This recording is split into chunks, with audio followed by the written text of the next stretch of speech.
नमस्कार दोस्तों, नमस्ते इंडिया चैनल पे आपका फिर से स्वागत है। आज हम लेके आए एक नया वीडियो।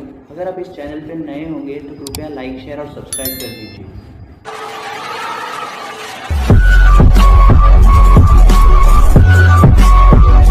तो दोस्तों, आप एक बात तो जानते ही होंगे कि man is a social animal. एक आदमी अपने सोसाइटी में जब बड़ा होता है तो वो अपनी सोसाइटी से या फिर अपने एनवायरनमेंट से बहुत कुछ सीखता है। और सिर्फ सीखता ही नहीं, वो डायरेक्टली या इनडायरेक्टली एक ग्रुप फॉर्म करता है, जिसे हम इजी भाषा में कहें तो फ्रेंड जोन भी कहते हैं। और इस फ्रेंड जोन में ऐसे कुछ पीपल्स को इन्वॉल्व करता है जो इस आदमी से एक कॉमन मोटिव शेयर करते हैं। अब वो मोटिव दोस्तों कोई भी हो सकता है, जैसे कि सेम कल्चर, फिर सेम इकोनॉमिक बैकग्राउंड, फिर कॉमन एनिमी, या फिर सेम मोटिव और ऑब्जेक्टिव्स और सेम आइडियोलॉजी। तो दोस्तों, कंट्रीज़ के भी थॉट प्रोसेस एकदम सिमिलर ही होते हैं, क्योंकि कंट्रीज़ आखिर में इंसान ही चलाते हैं। तो कंट्रीज़ भी एक ग्रुपिज़म फॉर्म करती है अपने इन कॉमन ऑब्जेक्टिव्स को लेके।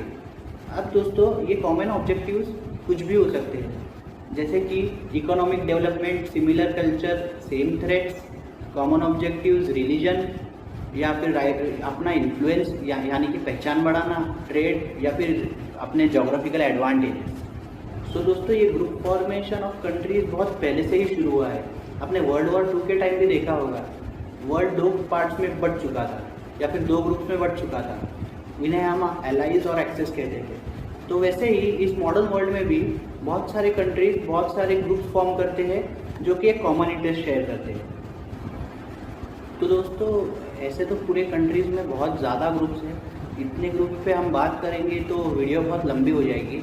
इसके लिए हम सिर्फ बात करेंगे मोस्ट इन्फ्लुएंशियल ग्रुप्स के बारे में, और इंडिया कौन कौन से ग्रुप्स में शामिल है और ये ग्रुप्स क्या क्या काम आज की डेट में कर रहे हैं। सो दोस्तों, सबसे पहले हम बात करेंगे सबसे ज़्यादा सक्सेसफुल और influential group as per my opinion European union के बारे में। एज नेम सजेस्ट दोस्तों, यूरोपियन यूनियन में मोस्टली यूरोपियन कंट्रीज शामिल है। और इसकी शुरुआत हुई थी साल 1951 में, जब 6 कंट्रीज़ ने इसकी फर्स्ट मीटिंग अटेंड की थी। और आज at the end of 2021 there are nearly 27 members in the European Union. So दोस्तों, जो ये यूरोपियन यूनियन है, ये सबसे ज़्यादा सक्सेसफुल यूनियन इस वजह से है क्योंकि जो कंट्रीज़ अंडर यूरोपियन यूनियन आती है वो एक कॉमन पॉलिटिकल और इकोनॉमिकल अप्रोच को शेयर करते हैं। इतना ही नहीं, जो कंट्रीज़ यूरोपियन यूनियन के मेंबर्स हैं वो अपना एक कॉमन फ्लैग, एक कॉमन करेंसी, एक पार्लियामेंट और अपने जो बॉर्डर्स है वो आपस में ओपन रखते हैं और एक कॉमन पासपोर्ट भी शेयर करते हैं। सो दोस्तों, ये जो कंट्रीज़ है ये बहुत सारे इंटरनेशनल फोरम्स में as a European Union participate करते हैं। सो दोस्तों, इससे इन्हें ये फ़ायदा होता है कि इनका काफ़ी हद तक इन्फ्लुएंस और इम्पैक्ट इंटरनेशनली बहुत ज़्यादा बढ़ जाता है। टिल 31 जनवरी 2020 यूनाइटेड किंगडम भी यूरोपियन यूनियन का एक हिस्सा हुआ करता था, बट उनके काफ़ी ज़्यादा आइडियोलॉजिकल डिफरेंसेस के चलते यूनाइटेड किंगडम ने यूरोपियन यूनियन से एग्ज़िट कर लिया और इस मूव को ब्रेक्जिट कहा जाता है। तो अब हम बढ़ते हैं हमारे सेकेंड ग्रुप की ओर। तो सेकेंड ग्रुप ऑफ कंट्रीज़ का नाम है दोस्तों G7 कंट्रीज़। G7 कंट्रीज़ दोस्तों इस दुनिया की सबसे ज़्यादा डेवलप्ड कंट्रीज़ का एक ग्रुप है जो टोटल 40% ऑफ GDP इस वर्ल्ड में कंट्रीब्यूट करती है। और इन G7 कंट्रीज़ का अगर आप पॉपुलेशन मिला लो तो वर्ल्ड का 10% पॉपुलेशन है।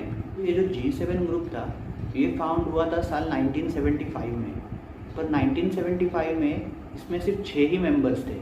जो कनाडा था वो लेटर स्टेजेस में G7 कंट्रीज़ का 7th मेंबर बन गया था। G7 ग्रुप को 1998 में रशिया ने भी ज्वाइन किया था, पर इन ईयर 2004 रशिया को इस ग्रुप से एक्सपेल कर दिया क्योंकि रशिया ने इलीगली यूक्रेन के एक पार्ट क्रीमिया को एनेक्स कर दिया था। G7 कंट्रीज़ की हर साल एक कॉन्फ्रेंस होती है और इन कॉन्फ्रेंसेस में ये group financial crisis, monetary systems, major world crisis और ऑयल शॉर्टेजेस जैसे प्रॉब्लम्स को डिस्कस करती है और इसका सॉल्यूशन निकालती है। तो ये जो G7 कंट्रीज़ है ये अपने परमानेंट मेंबर्स के अलावा हर साल के अपने होने वाले कॉन्फ्रेंस में कुछ गेस्ट कंट्रीज़ को भी इनवाइट करती है। और इंडिया भी काफ़ी सालों से एज अ गेस्ट G7 सुमिट्स को अटेंड करता आ रहा है। ये कुछ डिटेल्स है G7 कंट्रीज़ के बारे में और इनके कॉन्फ्रेंस में कौन से प्रॉब्लम्स कब डिस्कस किए थे और इन कॉन्फ्रेंसेस में एज अ गेस्ट किस किस कंट्रीज़ को इनवाइट किया गया था। तो अब हम थर्ड ग्रुप के बारे में डिस्कस करते हैं। हमारे थर्ड ग्रुप का नाम है OIC। सो दोस्तों OIC stands for organisation of Islamic corporation. तो दोस्तों ये ग्रुप स्टार्ट हुआ था मई 1971 में जेडा, सऊदी अरेबिया में। दोस्तों ये ग्रुप ज़्यादातर कॉन्सेंट्रेट करता है रिलीजियस आइडियोलॉजीज़ को और इसके मेंबर ज़्यादातर इस्लामिक नेशंस को बिलोंग करते हैं। दोस्तों इंडिया ये OIC का मेंबर नहीं है, पर इन 2019 इंडिया को as a guest of honour in OIC के कॉन्फ्रेंस में इनवाइट किया जा चुका है। तो अब हम बढ़ते हैं हमारे फोर्थ ग्रुप में। हमारे फोर्थ ग्रुप का नाम है क्वाड। क्वाड का फुल फॉर्म है दोस्तों क्वाड्रिलैटरल सिक्योरिटी डायलॉग। सो दोस्तों इस क्वाड में टोटल 4 मेंबर्स है और उन 4 मेंबर्स का नाम है USA, Australia, India and Japan. और दोस्तों ये ग्रुप चालू हुआ था साल 2004 में जब इंडियन ओशन में सुनामी आई थी। तो दोस्तों इस ग्रुप को देख के आप थोड़े कंफ्यूज हुए होंगे कि इन 4 कंट्रीज़ ने मिलके ये ग्रुप क्यों बनाया है, क्योंकि इन कंट्रीज़ में ऐसी क्या कॉमन बात है। क्योंकि ना इनका कल्चर कॉमन है, ना ये कोई बॉर्डर शेयर करते हैं, ना इनकी आइडियोलॉजी कॉमन है। पर दोस्तों अगर आप गौर से नोटिस करोगे तो इन 4 कंट्रीज़ में भी एक चीज़ कॉमन है, वो है इनका कॉमन एनिमी। तो दोस्तों इंडिया, ऑस्ट्रेलिया और जापान इन 3 कंट्रीज़ की कुछ ऐसी टेरिटरीज़ है जिस पे चाइना अपना क्लेम जताता है या उसने इलीगली इन टेरिटरीज़ को अपने कब्ज़े में कर लिया है।